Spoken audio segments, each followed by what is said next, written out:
Voice of people with কাজলের পক্ষ থেকে জানাই অভিনন্দন।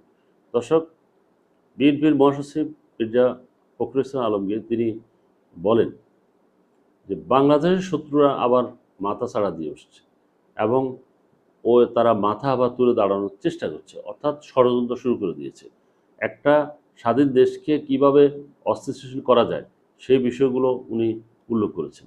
তিনি সামনে যদি ইলেকশন, সেই ইলেকশনে কিন্তু এখন উনি কাকে বুঝিয়েছেন ওনার এখন কিন্তু বিশেষ করে বিএনপির সাথে কিন্তু জামাতের যে ঠোকাঠুকিটা চলছে, কিছুটা মতপার্থক্য চলছে।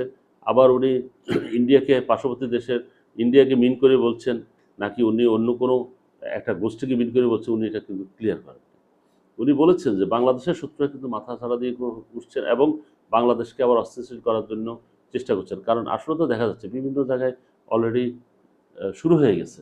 বিভিন্ন বড় বড় ফ্যাক্টরিতে, বড় বড় জায়গায় কিন্তু আগুন লাগতেছে, কারণ নেই, আগুন লাগা শুরু হয়েছে। এখন কিন্তু মেট্রো রেলের ব্যাপারে অত্যন্ত সতর্কতা বার্তা জারি করেছে, অথবা বাংলাদেশ টেলিভিশনের উপর কোনো হামলা হয় কিনা, মেট্রো রেলের উপর হামলা হয় কিনা, বাংলাদেশ তারপরে বাংলাদেশ ব্যাংকের উপর কোনো হামলা হয় কিনা, বড় বড় প্রতিষ্ঠানগুলোর উপর কোনো হামলা হয় কিনা, এই বিষয়টা সতর্ক থাকার জন্য হয়তো উনি সেটা শঙ্কা প্রকাশ করেছেন।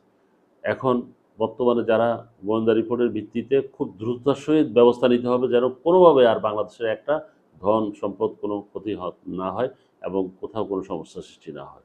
দর্শক, ভালো থাকবেন। আল্লাহ হাফিজ।